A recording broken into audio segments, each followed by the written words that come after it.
الحمد لله نحمده ونستعينه ونستغفره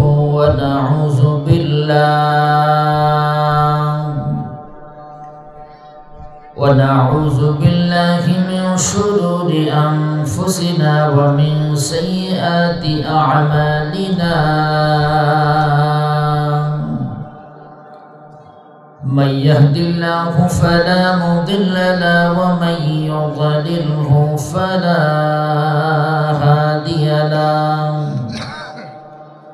نشهد أن لا إله إلا الله وحده لا شريك له ونشهد أن سيدنا إيماننا قدوتنا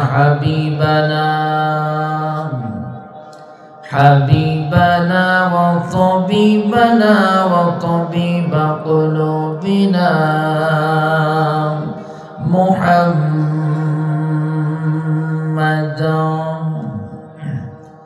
الذي أرسله بالحق بشيرا ونذيرا وداعيا إلى الله بإذنه وسراجا منيرا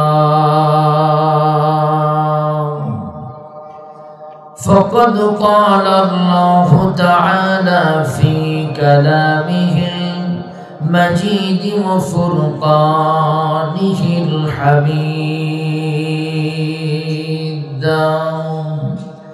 أعوذ بالله من الشيطان الرجيم بسم الله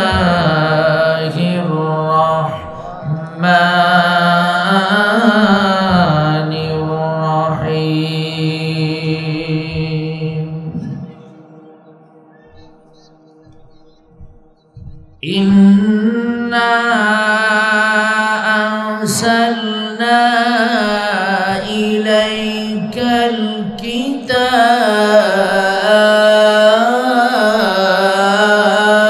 الكتاب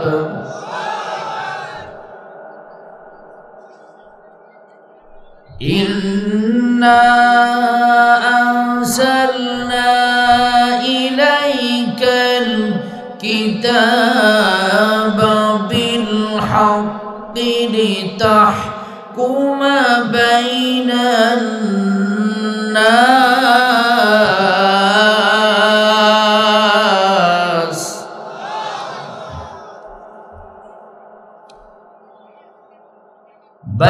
الناس بما أراك الله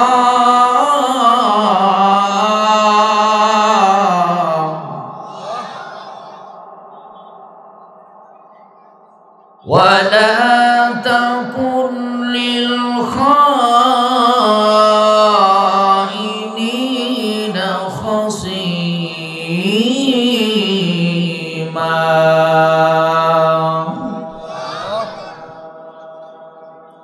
ولا تكن للخائنين خصيما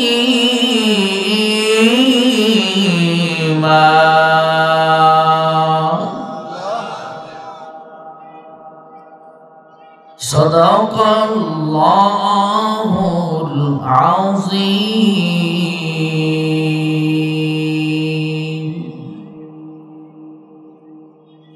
قال رسول الله صلى الله عليه وسلم يوشك أن يأتي على الناس زمان لا يبقى من الإسلام إلا اسمه ولا يبقى من القرآن إلا رسمه مساجدهم عامرة وهي خراب من الهدى علماؤهم شر من تحت آدم السماء عندهم تخرج الفتنة وفيهم تعود رواه البيهقي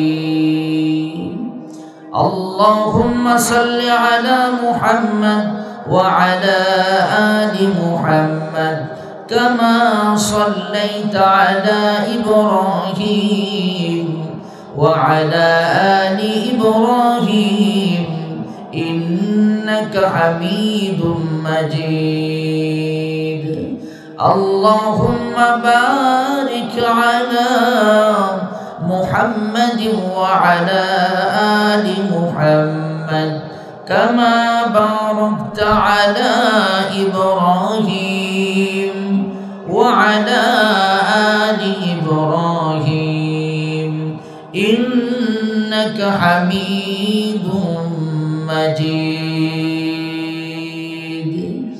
بلغ العلا بكماله كشف التجى بجماله حسنت جميع خصاله صلوا عليه وآله অশান্তির কোপানলে মরিস না ধুকে ধুকে আই তোরা ছোটে ছোটে আয় যতদিন পিছে রবে ততদিন পিছে যাবে শান্তি আসিতে দুনিয়ায় ঠিক কিনা আরো জোরে বলেন ঠিক কিনা অশান্তির কোপানলে মরিস না ধুকে ধুকে আই তোরা ছোটে ছোটে আয় যতদিন পিছে যাবে ততদিন পিছে রবে শান্তি আসিতে দুনিয়ায় খোদার আইন ছাড়া এই জমিনে খোদার আইন ছাড়া এই জমিনে আর শান্তি না মিলবে সেদিন সবাই খোদাই বিধান পে দুঃখ বেদনা ভুলবে সেদিন সবাই খোদাই বিধান পে দুঃখ বেদনা ভুলবে আলহামদুলিল্লাহ রাব্বিল আলামিন পৃথিবীর মানচিত্রে সুন্দর সবুজ শ্যামল একটি দেশ যার নাম বাংলাদেশ বাংলাদেশের ঐতিহ্যবাহী গোমস্তাপুর বড়দাতপুর হাই স্কুল ময়দানে ঐতিহাসিক 29তম বার্ষিকী 2 দিন ব্যাপী তাফসীরুল কোরআন মাহফিল আজকের মাহফিলের সভাপতির চেয়ারে যিনি আসন অলঙ্কিত করেছেন জনাব মোহাম্মদ আমজাদ হোসেন মাস্টার আল্লাহর কাছে দোয়া করছি আল্লাহ পাক তার নেক হায়াত দারাজ করুন সবাই বলেন আমিন আজকের মাহফিলের প্রধান অতিথি 4 নং পার্বতীপুর ইউনিয়ন পরিষদের সম্মানিত চেয়ারম্যান জনাব আলহাজ মোহাম্মদ মুআজ্জিন হোসেন সাহেব আল্লাহর কাছে দোয়া করছি আল্লাহ এই প্রিয় মানুষটার কণ্ঠকে আল্লাহ তাআলা কবুল করুন আল্লাহ তাআলা তার নেক হায়াত দারাজ করুন সবাই বলেন আমিন আজকের মাহফিলের প্রধান আকর্ষণ প্রধান আলোচক আন্তর্জাতিক খ্যাতিসম্পন্ন মুফাসসিরে কোরআন বিশিষ্ট মিডিয়া ব্যক্তিত্ব আল্লামা তারিক মনোয়ার সাহেব উনি অল্প কিছুক্ষণের ভিতরেই আপনাদের মাঝে তাশরীফ আনবেন আল্লাহর কাছে দোয়া করছি আল্লাহ পাক প্রিয় আলোচকের নেক হায়াত দারাজ করুন, সবাই বলেন আমিন। আমার সামনে উপবিষ্ট ইসলাম প্রেমিক আল্লাহর দ্বীনের মুজাহিদেরা, পর্দার আড়ালে সকল গুণে গুণান্বিত আমার মা এবং বোনেরা, প্রাণ উজাড় করা ভালোবাসা নিংড়ানো আন্তরিক অভিনন্দন, তাহিয়াতুম বিসসালাম, আসসালামু আলাইকুম ওয়া রাহমাতুল্লাহ। এই মুহূর্তে জানতে চাচ্ছিলাম আপনারা কেমন আছেন? ভালো রাখার মালিক কে? এখানে নিয়ে এসেছেন কে? এখান থেকে নিয়ে যাবেন কে? যে আল্লাহ পাক আমাদেরকে দ্বিতীয় স্বাধীনতার পর শহীদ আবু সাঈদের রক্তের বিনিময়ে, শহীদ মুগ্ধের রক্তের বিনিময়ে, ছাত্র বৈষম্য আন্দোলনে প্রায় ১৬০০ ছাত্রদের জীবনের বিনিময়ে এই স্বাধীনভাবে আমরা কোরআনের কথাগুলো সুন্দরভাবে বলতে পারছি। আল্লাহর কাছে শুকরিয়া আদায় করছি, আল্লাহর কাছে দোয়া করছি এই স্বাধীনতা আল্লাহ পাক যেন কিয়ামত পর্যন্ত অক্ষুণ্ণ রাখেন। আওয়াজ তুলে বলেন আমিন। দরুদ আর সালাম পেশ করছি মানবতার একমাত্র শিক্ষক মুহাম্মদুর রাসূলুল্লাহ সাল্লাল্লাহু আলাইহি ওয়াসাল্লাম। লম্বা কোনো ভূমিকা দিব না, ডাইরেক্ট ভূমিকা ছাড়া পবিত্র কোরআন কারীমের একটি আয়াত কারিমা আমি তেলাওয়াত করেছি। এই তেলাওয়াতকৃত আয়াত থেকে দু একটি কথা বলি, আমি আমার আলোচনার ইতি টানবো ইনশাআল্লাহ। তার পূর্বে বলতে চাই আমরা যে স্বাধীনভাবে কথা বলছি, এই স্বাধীনতা দিয়েছেন কে?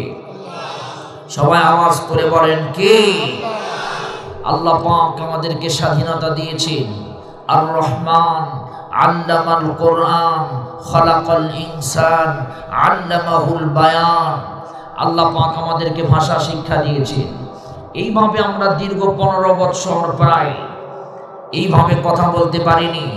বিভিন্ন রিস্ট্রিকশনের ভিতরে থানায় অনুমতি নিয়ে এরপরে মাহফিলের জন্য বিভিন্নভাবে ধর্ণা ধরে আলোচনা করতে হয়েছে। এমনকি মাহফিলে বক্তাকে অ্যাটাক করে মাইক পর্যন্ত কেড়ে নিয়ে বাতিল বেঈমানেরা আলেমদেরকে অপমান করেছে। কথা বলেন ঠিক কিনা? শুধু তাই নয়, দীর্ঘদিন পর্যন্ত কোরআনের কথা বিভিন্ন মুফাসসিরদেরকে বলতে দেয়নি। এমনকি কোরআনের কথাগুলো বন্ধ করার জন্য অসংখ্য মুফাসসিরদেরকে জেলখানায় বন্দী করে আমার দেশকে কোরআন শূন্য করতে চেয়েছিল। আওয়াজ তুলে বলেন ঠিক কিনা? কিন্তু পারে নাই। আল্লাহর ওয়াদা, ইউরিদুনা লিইউতফিউ নূরাল্লাহি বিআফওয়াহিহিম ওয়াল্লাহু মুতিম্মু নূরিহি ওয়ালাউ কারিহাল কাফিরুন। কাফেরেরা যতই চক্রান্ত ষড়যন্ত্র করুক না কেন, তারা ইসলাম আর কোরআনকে ফুঁদে নিভায়া দিতে পারবে না। আওয়াজ তুলে বলেন তো কোরআনের মালিক কে? হেফাজতের দায়িত্ব নিয়েছেন কে? এতদিন পর্যন্ত আমরা বহুত নির্যাতনের শিকার হয়েছি। বিভিন্নভাবে নিরপরাধ মানুষগুলোকে মিথ্যা মামলা দিয়ে, হামলা দিয়ে, বিভিন্নভাবে ইসলামকে হেনস্থ করার জন্য ওই দাদা বাবুদের ইশারায় অনেক প্রকারের ষড়যন্ত্র করেছে। এমনকি দীর্ঘ প্রায় 15টা বৎসর অনেক নিরপরাধী মানুষগুলোকে মেরেছে। আয়না ঘর বানায়া, আয়না ঘর তৈরি করে এই আয়না ঘরে নিরপরাধী মানুষকে বছরের পর বছর বন্দী করে তাদের জীবন থেকে একটা অংশ নষ্ট করে দিয়েছে।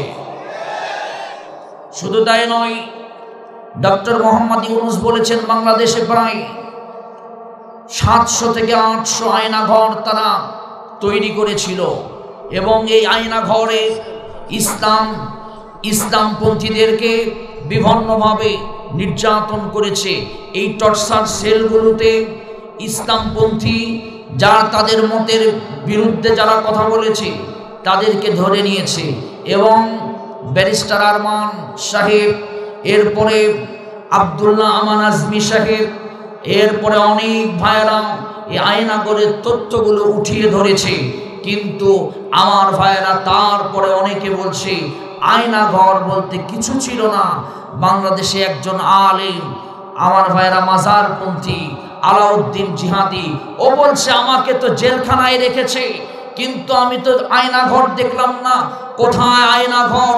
আমি তো এগুলো কিচ্ছু দেখিনি, এগুলো মিথ্যা বানানো একটি অভিনয়। আমি বলতে চাই, আপনি তো আয়নাঘর পর্যন্ত পৌঁছান নাই, আপনি তো এমন অবস্থায় যান নাই, আপনাকে তো আদর করে জেলখানায় রেখেছে। কথা বলেন ঠিক কিনা? যারা দেখেনি এতদিন পর্যন্ত আয়নাঘর, ওদেরকে একটু আয়নাঘর দেখানোর জন্য হলেও নেওয়া দরকার। ভাইয়েরা আমার, আমি বলতে চাই, যারা আয়নাঘর তৈরি করে বিভিন্নভাবে ফাঁসি দিয়ে, বিভিন্নভাবে হামলা মামলা দিয়ে দীর্ঘ 15টা বছর ত্রাস সৃষ্টি করেছিল, তারা আজকে পালাইতে বাধ্য হয়েছে। আল্লামা সাইদি সাহেব তার ভবিষ্যৎবাণীগুলো আমার ভাইয়েরা প্রতিফলিত হয়েছে। সে বলেছে এমন একটি সময় আসবে যে সময় আমার ভাইয়েরা বাতিল বেঈমানেরা পালানোর জন্য ইঁদুরের গর্ত খুঁজে পাবে না। কথা বলেন ঠিক কিনা? এমন ঝাঁকুনি মারবো, মামু বাড়ি দিল্লিতে গিয়ে পড়বে। আমার ভাইয়েরা সব কথাগুলো সত্য হয়েছে। যারা আয়নাঘর তৈরি করেছে, আজকে আমরা উপদেষ্টা, প্রধান উপদেষ্টাকে বলতে চাই, এই আয়নাঘরগুলো এইভাবেই রেখে দিই।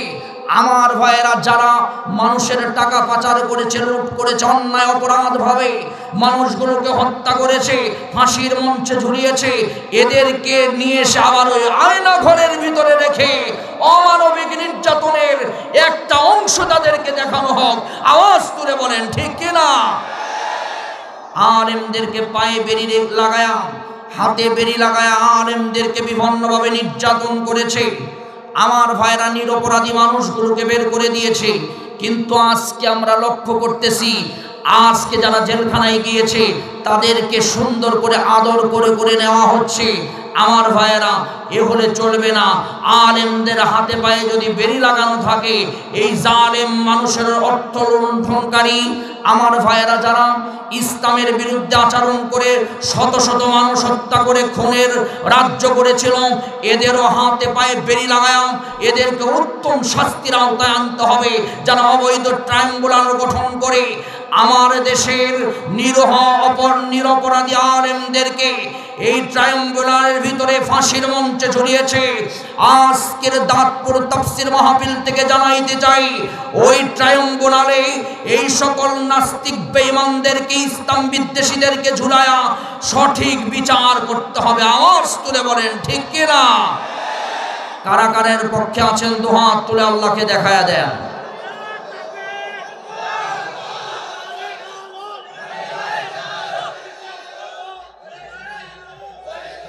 আলহামদুলিল্লাহ, আলহামদুলিল্লাহ।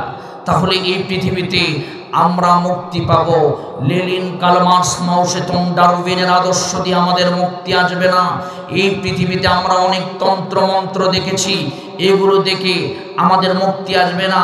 আমাদের মুক্তি দেওয়ার জন্য একটি কিতাব আল্লাহ আমাদেরকে নাজিল করেছেন। আওয়াজ তুলে বলেন সেই কিতাবের নাম কি? আরো জোরে বলেন সেই কিতাবের নাম কি?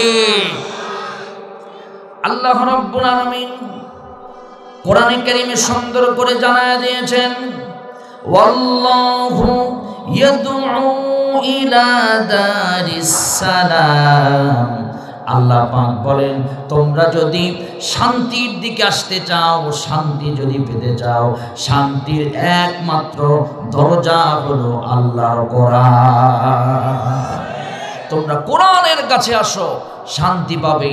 তাহলে আমরা অশান্তির আগুনে দাউ দাউ করে জ্বলছি, শান্তি পাবার জন্য হাযা কিতাবুন আনজালনাহু মুবারাকুন ফাত্তাবিউহু ওয়াত্তাকু লাআল্লাকুম তুরহামুন। এই কোরআনের কাছে আসব, আল্লাহ আমাদের কোরআনের কাছে এসে শান্তি পাওয়ার তৌফিক দান করুন। সবাই বলেন আমিন। আমি যে আয়াতে কারিমা তেলাওয়াত করেছি, পবিত্র কোরআনে কারিমে সিরিয়ালের 4 নম্বর সূরা আন-নিসা 105 নম্বর আয়াতে কারিমা আমি তেলাওয়াত করেছি। এবং এই সূরার মোট আয়াত সংখ্যা হচ্ছে 176। 5 নম্বর পারায় অবস্থিত, মদিনায় অবতীর্ণ হয়েছে। এই আয়াতে কারিমায় আল্লাহ তাআলা কি বলেছেন? নিসা, যে সূরাটা আমি তেলাওয়াত করেছি, নিসা, নিসা মানে হচ্ছে নারী। আল্লাহ তাআলা নারীদের জন্য স্পেশাল করে এই সূরার ভিতরে বিভিন্ন কথাবার্তা আল্লাহ পাক উঠিয়ে ধরেছেন, বিভিন্ন আইন কানুন সংক্রান্ত, নারীদের বিধি বিধান সংক্রান্ত এই সূরার ভিতরে আল্লাহ পাক উঠিয়ে ধরেছেন। এই সূরার 105 নম্বর আয়াতে আল্লাহ কি বলেছেন আমরা একটুখানি সামনের দিকে যাবার চেষ্টা করছি।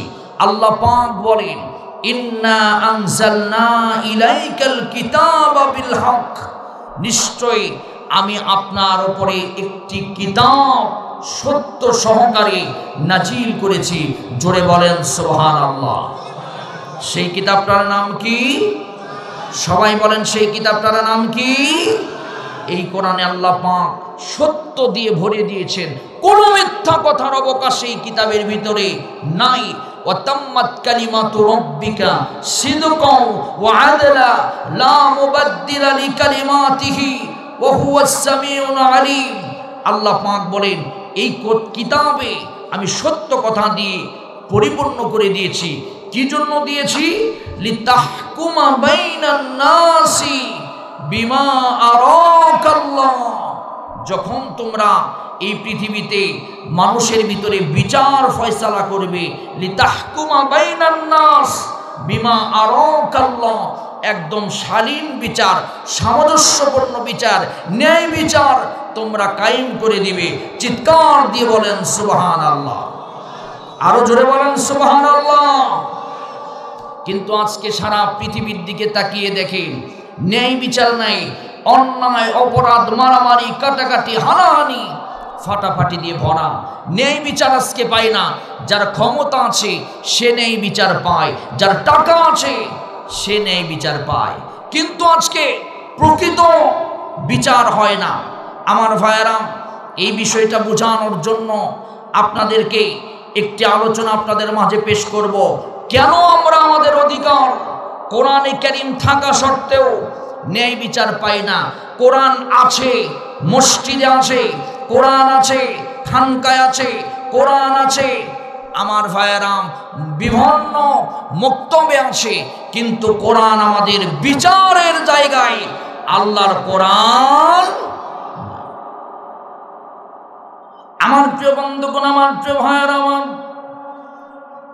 রাসূল করিম সাল্লাল্লাহু আলাইহি ওয়াসাল্লাম যখন দুনিয়া থেকে বিদায় নিয়ে চলে গেলেন, প্রথম খলিফা নির্বাচিত হয়ে গেল হযরতে আবু বকর রাদিয়াল্লাহু তাআলা আনহু। হযরতে আবু বকর হযরত ওমর রাদিয়াল্লাহু তাআলা আনহুকে প্রধান বিচারপতি বানালেন।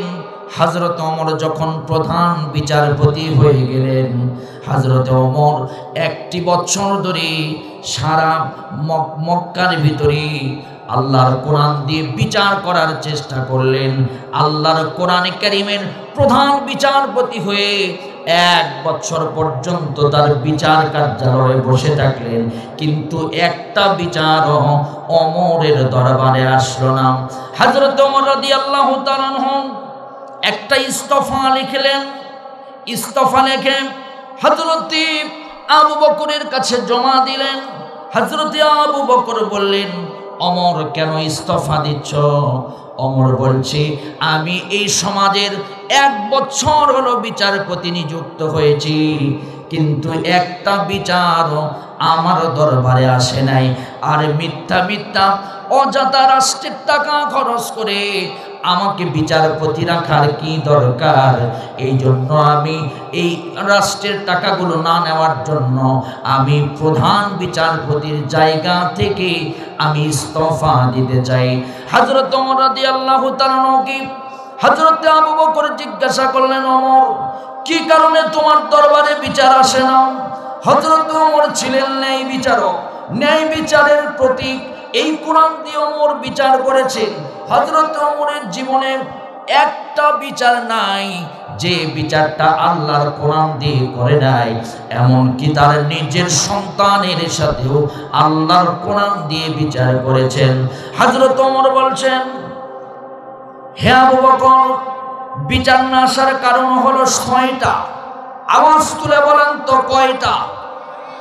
আরো জোরে বলেন 6টা। কয়টা? আমার ভাইয়ের, আমার বন্ধুগণ, যে সমাজের ভিতরে অন্যায় নাই, অবিচার নাই, মারামারি নাই, কাটাকাটি নাই, সেই সমাজে কি বিচারের দরকার আছে নাকি ভাই? জোরে বলেন, আছে নাকি ভাই? হযরত ওমর রাদিয়াল্লাহু তাআলা আনহু বললেন, 6 কারণে এই সমাজের ভিতরে মানুষ বিচার আসে না মানুষের। এই 6 কারণে যদি এই সমাজের ভিতরে বিচার না আসে, হযরত ওমর বললেন, এই সমাজটা আল্লাহর জান্নাতের টুকরা হয়ে গিয়েছে। এই সমাজের ভিতরে আল্লাহর কোরআন থাকার কারণে আর এই 6টি কারণ থাকার কারণে এই সমাজের মানুষেরা বিচার খলিফার কাছে দিতে আসে না, এমনকি কেউ কারো হক পর্যন্ত নষ্ট করে না। এই 6টা বিষয় যদি আমাদের এই সমাজের ভিতরে থাকে, আমাদের রাষ্ট্রের ভিতরে থাকে, আমাদের রাষ্ট্র হবে আল্লাহর জান্নাতের রাষ্ট্র। জোরে জোরে বলেন সুবহানাল্লাহ। 1 নম্বর কারণ হলো, হযরত ওমর বলছে, আদ-দীনু হুমুন নাসিহা, দিন হলো কল্যাণ কামনা করা। দিনের বিষয়টা হচ্ছে, দিনকে সেই সময়ের মানুষ কল্যাণ কামনা করা মনে করত। একজন ভাই আর একজন ভাইয়ের কল্যাণ কামনা করত, এটাই তারা দিন ভাবত। চিৎকার দিয়ে বলেন সুবহানাল্লাহ। আরো জোরে বলেন সুবহানাল্লাহ। আমার ভাইয়ের, আমার বন্ধুগণ, খুবই মনোযোগ দিয়ে কথাগুলো শুনবেন। আমরা দিন আজকে শুধু নামাজ পড়ার জন্য দিন ভাবি, আজকে রোজা করার জন্য দিন ভাবি, কিন্তু ইসলাম এসেছে সমস্ত কাজগুলোকে ইসলাম দিয়ে পরিচালনা করার জন্য। আল্লাহ রাব্বুল আলামিন ইসলামকে দিয়েছেন আমাদের জীবন বিধান হিসাবে। আল্লাহ রাব্বুল আলামিন বলেন, ইন্নাদ-দীনা ইনদাল্লাহিল ইসলাম। ইসলাম আমাদের জন্য এসেছে দিন, জীবন ব্যবস্থা হিসাবে। আল্লাহ রাব্বুল আলামিন ইসলাম অনুযায়ী আমাদের প্রত্যেকটা কাজ করার তৌফিক দান করুন। সবাই বলেন আমিন। আমার ভাইয়েরা, আমার প্রিয় বন্ধুগণ, আপনি যখন কালিমা পড়ে মুসলমান হবেন, আপনার দিনকে আরেকজন ভাইয়ের কল্যাণের জন্য মনে করতে হবে। আমি একটা উদাহরণ দিলে আপনারা এই বিষয়টা ক্লিয়ার হয়ে যাবেন। ইয়ারমুকের যুদ্ধের সময় হিরাক্লিয়াস যখন 2 লক্ষ রোমান সৈন্য নিয়ে আমার ভাইরা মুসলমানদের বিরুদ্ধে রওনা দিলেন, মুসলমানদের 40,000 সৈন্য, আমার ভাইরা মুসলমানদের অনেক লোক নিহত হয়ে গেল, মুসলমানদের অনেক লোক দুনিয়া থেকে বিদায় হয়ে গেল। হযরত হুযায়ফা রাদিয়াল্লাহু তাআলা চেষ্টা করলেন যে মুসলমানদের ভিতর থেকে কারা শহীদ হয়েছে দেখার জন্য গেলেন। শুধু তাই নয়, তার চাচাতো ভাইকে খোঁজার জন্য যখন ওই নিহত লাশদের ভিতরে গেলেন, গিয়ে দেখলেন তার চাচাতো ভাই এখনো দুনিয়া থেকে বিদায় হয়ে চলে যান নাই। তার চাচাতো ভাই তাকে বলছে, ভাই আমাকে একটু পানি দাও, আমার কলিজা পর্যন্ত শুকিয়ে যায়, আমাকে একটু পানি দাও। হযরত হুযায়ফা বলে, আমার হাতে একটা মশ ছিল, পানির পাত্র ছিল, আমার ভাইয়ের মুখের ভিতরে যখন পানিটা ঢুকে দিব, পানিটা ঢেলে দিব, পাশে থেকে আর একজন মুসলমান ভাই ডাক দিয়ে বলছে, পানি দাও, পানি দাও, পানি দাও, পানি দাও। আমি তার কাছে যাব, আমি তো আমার ভাইকে ঢেলে দিব, কিন্তু আমার ভাই বলছে, আমার চাইতে আমার ওই ভাইয়ের পানির বেশি প্রয়োজন, তার কাছে চলে যাও। তার কাছে গেলাম, তাকে যখন পানিটা ঢেলে দিব তার মুখে, এমন মুহূর্তে তার একজন পাশে থেকে বলছে, আমার একটু পানি দাও, আমার একটু পানি দাও। আমি তার কাছে পানি নিয়ে গেলাম, কিন্তু সে পানি পান করার আগে দুনিয়া থেকে বিদায় নিয়ে চলে গেল। এরপরে আমি দ্বিতীয় ভাইয়ের কাছে চলে আসলাম, দ্বিতীয় ভাইও পানি না পান করে দুনিয়া থেকে চলে গেল। এই সংবিধান দিয়ে মানুষের ভাগ্যের পরিবর্তন হবে না, কোরআন হাতে নিয়ে বলছি, এই সংবিধানে মানুষের 2 পয়সার উপকার হবে না। আল্লাহর কোরআন যদি সংবিধান হিসাবে মানি, প্রত্যেকটা মানুষ তার অধিকার ফিরে পাবে। আওয়াজ তুলে বলেন ঠিক কিনা? আমার ভাইয়ের, আমার প্রিয় বন্ধুগণ, এই কোরআন কি জন্য এসেছে আল্লাহ রাব্বুল আলামিন সুন্দর করে জানায়া দিলেন। ইন্নাল্লাহা ইয়ামুরুকুম আন তুআদ্দুল আমানাতি ইলা আহলিহা ওয়া ইযা হাকামতুম বাইনান নাসি আতাহকুমু বিল আদল ইন্নাল্লাহা নি'ম্মা ইয়া'iযুকুম বি ইন্নাল্লাহা কানা সামিআন বাসীরা। এই কোরআন এসেছে মানুষদের ভিতরে যাদের আমানত, তাদেরকে হকদারকে বুঝিয়ে দেওয়ার জন্য। এই কোরআন এসেছে লিতাহকুমা বাইনান নাসি বিমা আরাকাল্লাহ। এই কোরআন এসেছে মানুষের মাঝে বিচার ফয়সালা করে দেওয়ার জন্য। আমার প্রিয় বন্ধুগণ, এই কোরআন যদি সংবিধান হয়, এই কোরআন দিয়ে যদি আমাদের দেশ পরিচালিত হয়, আমাদের সমাজ পরিচালিত হয়, ওই সমাজ হবে আল্লাহর জান্নাতের টুকরা। একটা উদাহরণ আপনাদেরকে দিব। হযরত ওমর রাদিয়াল্লাহু তাআলা আনহুর সময় একটা উদাহরণ আপনাদেরকে দিব। হযরত ওমরের শাসন আমলে একজন নারী, ইয়ামিনে একজন নারী, সেই নারীর কেউ নাই, স্বামী দুনিয়া থেকে বিদায় নিয়েছে। এত সুন্দরী নারী, তাকে দেখে এলাকার লোকজন ইফতিজিং করে। তার প্রত্যেক দিন তাকে বিভিন্ন খারাপ কুরুচিপূর্ণ তার কাছে প্রস্তাব নিয়ে আসে। সে চিন্তা করলেন, আমি আর ইয়ামিনে থাকবো না, আমি আমার সব সম্পদগুলো বিক্রি করি, আমি আল্লাহর নবী রওজার পাশে গিয়ে আমি সেখানে গিয়ে আমি আমার বাকি জীবনটা কাটায় দিব। আমি শুনেছি নবীর রওজার পাশে মদিনাতে নাকি একজন মানুষ তার অধিকার ঠিক মতো পায়। আমার ভাইয়েরা, আমার প্রিয় বন্ধুগণ, সব সম্পদগুলো সে বিক্রি করে দিলেন। বিক্রি করে দিয়াম তার স্বর্ণ মুদ্রা নিয়ে একটা টোপলা বানায়া একদম 850 মাইল দূরে ইয়ামিন থেকে সে সুন্দর করে ছুটে ছুটে যখন আমার ভাইরা মদিনাতে আসলেন, ওই নারীটা মদিনায় এসে টোপলাটা রেখে নিজের জীবনের সব কিছু ভালোবাসা দিয়া, আবেগ দিয়া নবীর রওজার পাশে দাঁড়িয়ে দাঁড়িয়ে সালাম দিয়ে আল্লাহ নবীকে খুশি করার চেষ্টা করলেন। নারীটা ঘুমায় গেলেন। হযরত ওমর দেখলেন এই নারী তো মদিনার নারী নয়, টোপলা সহ অপরিচিত নারী নবীর রওজার পাশে কয়েকদিন হলো সে ঘুমায় আছে। কি উদ্দেশ্য তার জিজ্ঞাসা করার জন্য হযরত ওমর বললেন, নারী তোমার বাড়ি কোথায়?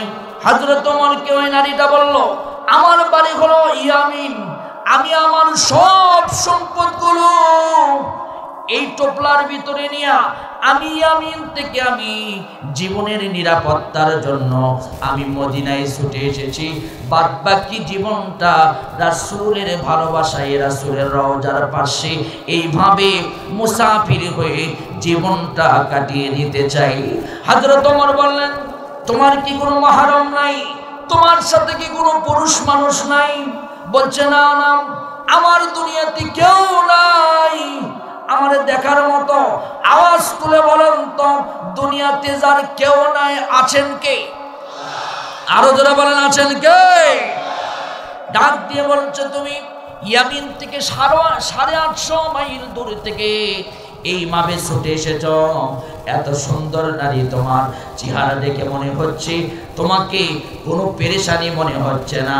ডাক দিয়ে বলছে, ইয়ামিন থেকে 850 মাইল দূরে এই মদিনা পর্যন্ত আসলাম, আমার এই টোপলার ভিতরে স্বর্ণ মুদ্রা এবং সুন্দর চেহারা নিয়ে আসলাম। আমি মনে করতেছি রাস্তায় যেন পুলিশেরা পাহারা দিচ্ছে। না না, আমার রাস্তায় কোনো সমস্যাও হয় নাই, একজন মানুষও আমাকে ইফটিজিং করে নাই, আমি একজন মানুষের ডাকাতির শিকার হয় নাই। হযরত ওমর রাদিয়াল্লাহু তাআলা আল্লাহর সিজদায় পড়ে গেলেন, শুকরিয়া আদায় করে বললেন, আল্লাহ তোমার কোরআনের কারণে, তোমার ইসলামের কারণে, তোমার কোরআনের সংবিধানের কারণে এই রাষ্ট্র আজকে জান্নাতের টুকরা হয়েছে। মানুষ তার অধিকার নিয়া, মানুষ তার সম্পদের গ্যারান্টি নিয়া আজকে সমাজের বুকে রাতের বেলা চলাফেরা করতে পারে, কারো অধিকার কেউ কোনোদিন নষ্ট করে না। আল্লাহ তোমার দরবারে শুকরিয়া রব্বুল আলামিন, এই কোরআনের কারণে আজকের সমাজটা আল্লাহর জান্নাতের টুকরা হয়েছে। আওয়াজ দিয়ে তাহলে বলেন তো, আমরাও যদি এই কোরআনকে বাস্তবায়ন করি, আমাদেরকে সুন্দর সমাজ দান করবেন কে? আরো জোরে বলেন কে? আল্লাহ রাব্বুল আলামিন বলেন, ইন্নামাল মুমিনুনা আল্লাযীনা ইযা যুকিরাল্লাহু ওয়াজিলাত কুলুবুহুম ওয়া ইযা তুলিয়াত আলাইহিম আয়াতুহু যাদাতুহুম ঈমানাও ওয়া আলা রাব্বিহিম ইয়াতাওয়াক্কালুন। এই কোরআন তো এমন কিতাব, ইন্নামাল মুমিনুনা আল্লাযীনা ইযা যুকিরাল্লাহ, এই কোরআন মুমিনকে জিকির, মুমিন যখন এই কোরআনের জিকির করবে, এই কোরআনকে স্মরণ করবে, যাদাতুহুম ঈমানাম, ঈমান বৃদ্ধি পেয়ে যাবে, ওয়া ইযা তুলিয়াত আলাইহিম আয়াতুহু যাদাতুহুম ঈমানা, মুমিন যখন আল্লাহর কোরআনে কারীম তেলাওয়াত করবে, মুমিন কোরআন শুনবে, মুমিনের হৃদয়টা ঈমানটা বৃদ্ধি পাবে, ওয়া আলা রাব্বিহিম ইয়াতাওয়াক্কালুন, মুমিন একমাত্র ভরসা করবে আল্লাহর। এই কোরআনকে যদি আপনি মানেন, এই কোরআনকে যদি জীবনের সংবিধান ভাবেন, এই কোরআন দিয়ে যদি রাষ্ট্র পরিচালনা করেন, এই কোরআন দিয়ে যদি আপনি সংসদ পরিচালনা করেন, এই সমাজে আল্লাহর জান্নাতের টুকরা হবে। কোনো মানুষ অধিকার হারা হবে না, সব মানুষরা অধিকার খুঁজে পাবে। এই জন্য মাহে রমজান আসতেছে, আমাদের মাঝে এই কোরআনকে আমাদের বুকে আঁকড়ে ধরার জন্য মাহে রমজান আমাদের সামনে আসতেছে। আল্লাহ রাব্বুল আলামিন বলেন, শাহরু রমাদানাল্লাযী উনজিলা ফীহিল কুরআন হুদাল লিন্নাসি ওয়া বাইয়িনাতিম মিনাল হুদা ওয়াল ফুরকান। এই কোরআন এসেছে রমজান মাসে, রমজান মাসে এসেছে। এই কোরআন সত্য মিথ্যার পার্থক্য করে দেওয়ার জন্য এসেছে। আমরা যদি আজকে শপথ নেই, কোরআনকে আমরা মাঘে রমজানে বুকের ভিতরে আঁকড়ে ধরবো, আমরা কোরআন দিয়ে জীবন পরিচালনা করব, যারা কোরআনের সাথে আছে আমরাও তার সাথে থাকবো, আমাদের ঈমান বৃদ্ধি করে দিবেন কে? আরো জোরে বলেন কে? আমার প্রিয় বন্ধুগণ, আমার প্রিয় ভাইয়ের, আমার কোরআনের সাথে যাদের সম্পর্ক গভীর হবে, আল্লাহ পাক তাদের ঈমানটা বৃদ্ধি করে দিবেন। এমন ঈমান দিবেন যে ঈমানে সে আল্লাহ পাকের জান্নাতের মেহমান হয়ে যাবে। জোরে জোরে বলেন সুবহানাল্লাহ।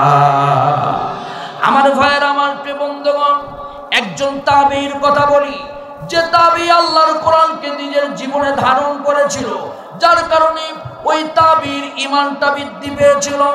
তাবেঈর নাম হলো উরওয়া ইবনে জুবাইর, তার বাবার নাম হলো আমার ভাইয়েরা হাওয়ারি সাহাবী হযরতে জুবাইর ইবনুল আওয়াম, তার মাতার নাম হলো হযরতে আসমা রাদিয়াল্লাহু তাআলা আনহা। তার মা নবীজির ফুফু আম্মা ছিলেন। আমার ভাইয়েরা, এই ওরওয়ার জীবনে 71 বছর বেঁচে ছিলেন। এই 71 বছরে যেদিন থেকে সে বুঝতে শিখেছেন, ওই দিন থেকে আল্লাহর কোরআনকে বুকের ভিতরে ধারণ করেছেন, আল্লাহর কোরআনকে তেলাওয়াত করেছে, আল্লাহর কোরআন অনুযায়ী জীবন পরিচালনা করেছে। আমার ভাইয়েরা, আমার প্রিয় বন্ধুগণ, তার এমন ঈমান, যে ঈমান তাকে জান্নাত পর্যন্ত নিয়েছে। শুধু জান্নাত নয়, দুনিয়াতে তাকে এত সম্মানিত করেছেন। আমার ভাইয়েরা, সে দামেস্কে সফরে গেল। তার ছোট্ট বাচ্চা তাকে চিন্তা করলো, তার সাথে একটু জেদ ধরলো, বাবা আমিও দামেস্কে সফরে যেতে চাই। ছোট্ট বাচ্চাকে নিয়ে যখন দামেস্কে সফরে গেলেন, আমার ভাইয়েরা, ওই দামেস্কে সফরে যাওয়ার পর সে আল্লাহর কোরআনই সফরের ভিতরে তেলাওয়াত করতেছিলেন। সে কোরআনের সাথে এত গভীর সম্পর্ক রেখেছেন, যার কারণে তার সন্তানের কথা মনে নাই। তার ছোট্ট বাচ্চা ওই দামেস্কের রাজদরবারের ঘোড়া দেখতে গিয়েছে। ওই ঘোড়ার কামরার ভিতরে প্রবেশ করার পর তার ছোট্ট বাচ্চাকে ঘোড়া লাথি মেরে দুনিয়া থেকে বিদায় করে দিয়েছেন। হযরত উরওয়ার কাছে এসে বলল, উরওয়া, তোমার সন্তানকে ঘোড়া লাথি মেরে বিদায় করে দিয়েছে। হযরত উরওয়া একটা আফসোস করলেন না, বললেন আলহামদুলিল্লাহ, আল্লাহর মাল আল্লাহ নিয়ে গিয়েছে। আর হযরত উরওয়া তেলাওয়াত করলেন, আল্লাযীনা ইযা আসাবাতুহুম মুসিবাতুন ক্বালু ইন্না লিল্লাহি ওয়া ইন্না ইলাইহি রাজিউন। সব সময় মুমিন বিপদে পড়লে মুমিন সহযোগিতা চাবে কার কাছে? সবাই বলেন কার কাছে? আমরা চাবো কার কাছে? দুনিয়ার কোন দয়াল বাবা, আগলা বাবা, পাগলা বাবার কাছে নয়। আওয়াজ তুলে দুই হাত তুলে বলেন তো, আমরা একমাত্র সহযোগিতা চাবো কার কাছে? আমরা সুখে থাকি, দুঃখে থাকি, বিপদে পড়ি, সুপদে পড়ি, আমরা পড়ব ইন্না লিল্লাহি ওয়া ইন্না ইলাইহি রাজিউন। আল্লাহ তোমার দিকে আবার প্রত্যাবর্তন করলাম। হযরত উরওয়া বলেন, আমার সন্তানকে দাফন কাফন করে বিদায় করে দিলাম। সেই রাত্রিও সে তাহাজ্জুদের নামাজ ছাড়লেন না। সুবহানাল্লাহ বলেন। সে দিনের বেলা 7.5 পারা আল্লাহর কোরআন তেলাওয়াত করতেন, রাতের বেলাও 7.5 পারা তেলাওয়াত করতেন। 7.5 পারা তেলাওয়াত করে হযরত উরওয়া তাহাজ্জুদ পড়তেন। জোরে বললেন না সুবহানাল্লাহ। 2 রাকাত নামাজ আদায় করেন, 3.5 পারা করে 7.5 পারা। আমার ভাইয়েরা, হযরত উরওয়া তেলাওয়াত করতে করতে দামেস্কে সফরের ভিতরে অসুস্থ হয়ে পড়লেন। আমার আজকের গোমস্তাপুরের মুসলমান, আওয়াজ করে বলেন তো, সুস্থ রাখার একমাত্র মালিক কে? অসুস্থ করার মালিক কে? বিপদ দেওয়ার মালিক কে? আমাদেরকে রক্ষা করার মালিক কে? এই জমিনের মালিক কে? ক্ষমতার মালিক কে? আমার ভাইরা, হযরত উরওয়া অসুস্থ হয়ে পড়লেন। তাকে হেকিমের কাছে নিয়ে যাওয়া হলো। সেই সময় বড় বড় হেকিম ছিল, কোনো ক্লিনিক ছিল না, কোনো হাসপাতাল ছিল না। আমার ভাইয়েরা, হেকিমের কাছে নিয়ে যাবার পর হেকিম তার পায়ের ভিতরে ব্যথা শুরু হলো। কয়েকজন হেকিম মিলে সিদ্ধান্ত নিল তার পা কেটে ফেলতে হবে। হযরত উরওয়া কয়েকদিন চিন্তা করলেন, সব হেকিম একই কথা বলল। অবশেষে সে তার পা কাটার জন্য যখন হেকিমের কাছে গেলেন, হেকিম বললেন, আমাদের তো পা কাটার সময় অত্যন্ত কষ্ট হয়। তখন কিন্তু অজ্ঞানের ব্যবস্থা ছিল না, তখন কিন্তু এইভাবে ইনজেকশন পুশ কইরা, এখন ইনজেকশন পুশ কইরা দেখবেন বাচ্চাদের খাতনা করে, তখন কিন্তু এরকম অবস্থা ছিল না। হেকিম বলল, উরওয়া, তোমাকে একটু মদ পান করাবো। উরওয়া বলছে, না না, আমি যেই দিন থেকে ইসলাম বুঝেছি, যেদিন থেকে আমি কোরআন পড়েছি, ওই দিন থেকে আমি ইচ্ছা করে আমার জীবন থেকে একটা বিধানও লঙ্ঘন করি নাই। আর যারা একটা বিধান, আল্লাহর একটা সামান্য বিধানও যদি লঙ্ঘন করে ইচ্ছা কইরা, সে কোনোদিন মুমিন হতে পারবে না। বলেছেন কে? হাত তুলে বলেন কে? আল্লাহ রাব্বুল আলামিন বলেন, ওয়া মা কানা লিমুমিনিন ওয়া লা মুমিনাতিন ইযা কাদাল্লাহু ওয়া রাসূলুহু আমরান আইয়াকুনা লাহুমুল খিয়ারাতু মিন আমরিহিম ওয়া মান ইয়াসিল্লাহা ওয়া রাসূলুহু ফাকাদ দাল্লা দালালাম মুবিনা। আল্লাহ এবং তার নবীর কোন বিধান যদি লঙ্ঘন করে, সে মুমিন হতে পারবে? সবাই বলেন পারবে? হযরত উমর বলছেন, মদ পান করা আল্লাহ হারাম করে দিয়েছে। আওয়াজ তুলে বলেন তো, মদ পান করা হারাম করেছেন কে? আরো জোরে বলেন কে? হযরত উমর বলছেন, মদ পান করা হারাম, আমি হারাম কাজ করতে পারি না। হাকিম ডাক দিয়ে বলছে, তাহলে তোমার পাটা কেমন করে কাটবো? হযরত উরওয়া বলছে, আমি আল্লাহর কোরআন তেলাওয়াত করব। আমি যখন আল্লাহর কোরআন তেলাওয়াত করব, তখন আমার আল্লাহর সাথে আমার সম্পর্ক হয়ে যাবে। আর আমি যখন আল্লাহর কোরআন পড়তে শুরু করে দিব, তখন আমার পা কেন আমার কলিজা পর্যন্ত কেটে ফেলে দিল আমি বুঝতে পারবো না। হযরত উরওয়া আল্লাহর কোরআন পড়তে লাগলেন, আল্লাহর কোরআন তেলাওয়াত করতে লাগলেন। এই কোরআন তেলাওয়াত করতে করতে উরওয়া যখন আল্লাহর কোরআন তেলাওয়াত করে, হাকিম তার পাটা কেটে দুই টুকরা করে দিলেন। হাকিম পা কাটলো, উরওয়া বুঝতে পারলেন না, রক্ত বের হচ্ছে আর মাঝে মাঝে ব্যথা হচ্ছিল। হযরত উরওয়া সূরা ফাতিহা তেলাওয়াত করে ওই রক্ত বন্ধ করার জন্য ওই হাঁটুর মাঝখানে যখন হাত দিলেন, হযরত উরওয়া সূরা ফাতিহা তেলাওয়াত করে যখন হাত দিলেন, তার ওই ফিনকি দিয়া রক্ত বের হওয়া আল্লাহ বন্ধ করে দিলেন। জোরে বলেন সুবহানাল্লাহ, আরো জোরে বলেন সুবহানাল্লাহ। হযরত উরওয়া বললেন, আমার যখন মাঝে মাঝে আমার পাটা কেটে ফেলে দিয়েছে, আমার যখন মাঝে মাঝে যখন পাটা ব্যথা করে, আমি দুনিয়ার কোনো ঔষধ, দুনিয়ার কোনো তেল ব্যবহার করি না। আমি আল্লাহর কোরআন তেলাওয়াত করি, আর কোরআন তেলাওয়াত করে আমি যখন ফু দেই, আমার কাটা পাটা সাথে সাথে ব্যথা মুক্ত হয়ে যায়।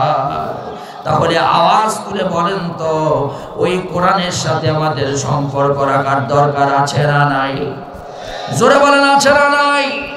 মাহে রমজান আমরা কোরআন তেলাওয়াত করব, কোরআন বোঝার চেষ্টা করব, কোরআনের আইন করার চেষ্টা করব। এই মাহে রমজানে বিশ্বনবী মুহাম্মদুর রাসূলুল্লাহ সাল্লাল্লাহু আলাইহি সাল্লাম কোরআন তেলাওয়াত করি জিবরাইলকে শোনাতেন। জিবরাইল আবার আমার নবীকে কোরআন তেলাওয়াত করে শোনাতেন। এইভাবে তিনবার আমার নবী জিবরাইলকে শোনাতেন, জিবরাইল আমার নবীকে শোনাতেন। এইভাবে একে অপরকে কোরআন তেলাওয়াত শোনাইতেন। তাহলে আওয়াজ করে বলেন তো, এই রমজানে আল্লাহর কোরআন নাজিল করেছে, এই কোরআন নামক সংবিধানের সাথে আমি সম্পর্ক রাখবো। এমনকি আমার জীবন থেকে, আমার পরিবার থেকে, আমার সমাজ থেকে যে বিষয়গুলো আমি মানি না, মানার চেষ্টাও করি না, ওই বিষয়গুলো আমি মানব, আমার পরিবারকে মানাবো ইনশাআল্লাহ। সবাই বলেন ইনশাআল্লাহ। আর একটা চেষ্টা করব, দুনিয়ার কোন তন্ত্র মন্ত্র দিয়া আমরা এই সমাজ পরিচালনা করতে চাই না। আমরা ভাবির শাসন দেখেছি, আমরা দাদার শাসন দেখেছি, আমার ভাইরা আমরা বিভিন্নভাবে বিভিন্ন যৌনের শাসন দেখেছি, বুবুর শাসন দেখেছি, আমরা বিভিন্ন অন্য লোকের শাসন দেখেছি, এই শাসনে আল্লাহর কোরআন প্রতিষ্ঠিত হয় নাই। আগামী দিন আমরা আল্লাহর কোরআনের শাসন দেখতে চাই, আল্লাহর কোরআনকে সংবিধান বানাতে চাই। কারা কারা রাজি আছেন তো হাত তুলে আল্লাহকে দেখায় দেন।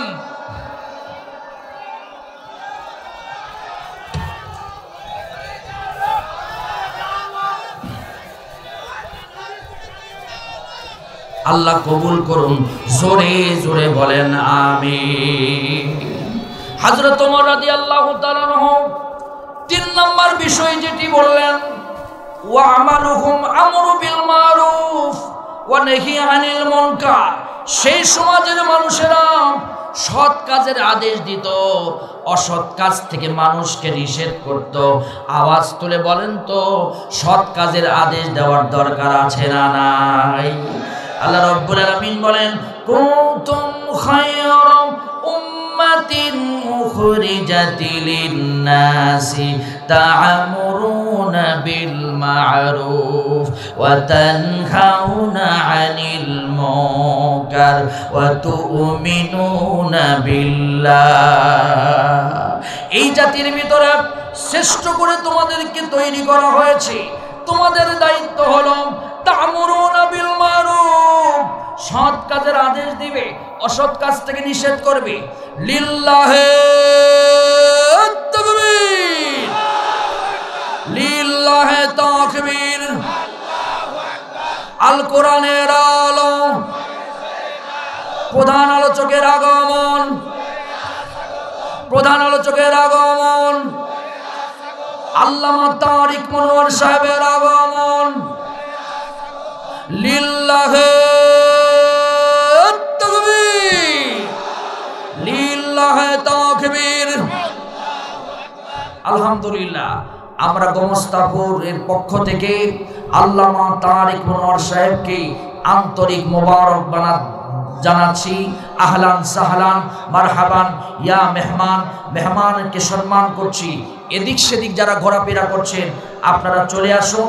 এই মুহূর্তে আল্লামা তারিক মনোয়ার সাহেব আপনাদের মাঝে তাশরীফ আনবেন। আমি শুধু দুই একটা কথা বলেই শেষ করছি। ওয়াল আমালুহুম আমরু বিল মারুফ ওয়া নাহি আনিল মুনকার। সেই সমাজের মানুষরা সৎ কাজের আদেশ দিত, অসৎ কাজের নিষেধ করত, যার কারণে ওই সমাজটা ছিল আল্লাহর জান্নাতের টুকরা। জোরে বলেন সুবহানাল্লাহ, আরো জোরে বলেন সুবহানাল্লাহ। ৪ নম্বর হলো কুল্লুহুম ইয়ারিফুনা হুদুদাল্লাহ। সেই সমাজের মানুষেরা আল্লাহর সীমানা রক্ষা করত, আল্লাহর সীমানা লঙ্ঘন করত না। ৫ নম্বর হচ্ছে আমার ভাইয়েরা, ওয়াইদা মারিদু আহাদুহুম ওয়াআদুহু। সেই সমাজে কোনো মানুষ যদি অসুস্থ হতো, অসুস্থ মানুষের পাশে আরেকজন মানুষ দাঁড়িয়ে যেত। একজন মুসলমান আরেকজন মুসলমানের উপরে ৬টা দায়িত্ব, তার ভিতরে অন্যতম দায়িত্ব হলো কোনো মুসলমান যদি অসুস্থ হয়ে পড়ে, আরেক মুসলমানের দায়িত্ব হলো তাকে দেখতে যাওয়া, তার সেবা করা, তার যত্ন করা। এটা আরেকজন মুসলমানের দায়িত্ব। এই ৫টা বিষয় যদি আমাদের সমাজে থাকে, আমাদের সমাজ হবে জান্নাতের সমাজ, আমাদের সমাজ হবে কোরআনী সমাজ, আমাদের সমাজ হবে আল্লাহর জান্নাতের টুকরা। জোরে বলেন সুবহানাল্লাহ, আরো জোরে বলেন সুবহানাল্লাহ। আল্লাহ তাআলা আমাদেরকে এই ৫টা বিষয় মেনে আল্লাহ আমল করার তৌফিক দান করুন। সবাই বলেন আমিন। এদিক সেদিক যারা ঘোরাফেরা করছেন, এখানে দাঁড়িয়ে আছেন, প্লিজ মেহেরবানি করে বসুন। ভলেন্টিয়ার ভাইয়েরা একটা সুন্দর পরিবেশ করে দেন। আমাদের মেহমান অনেক দূর থেকে এসেছেন, আপনাদের মাঝে প্রাণ খুলে কথা বলবেন। এই দিকের ভাইয়েরা এখানে আসুন। আমি আপনাদের কাছে উদাত্ত আহ্বান জানাই, ভলেন্টিয়ার ভাইয়েরা নেমে যান, ভলেন্টিয়ার ভাইয়েরা নেমে যান, সব ভলেন্টিয়ার ভাইয়েরা নেমে যান। এই তাফসীর মাহফিল প্রত্যেক বছর হোক। আপনারা কি চান? সবাই বলেন আপনারা কি চান? কারা কারা চান হাত তোলেন দেখি, কারা কারা চান হাত তোলেন দেখি। লিল্লাহি তাকবীর।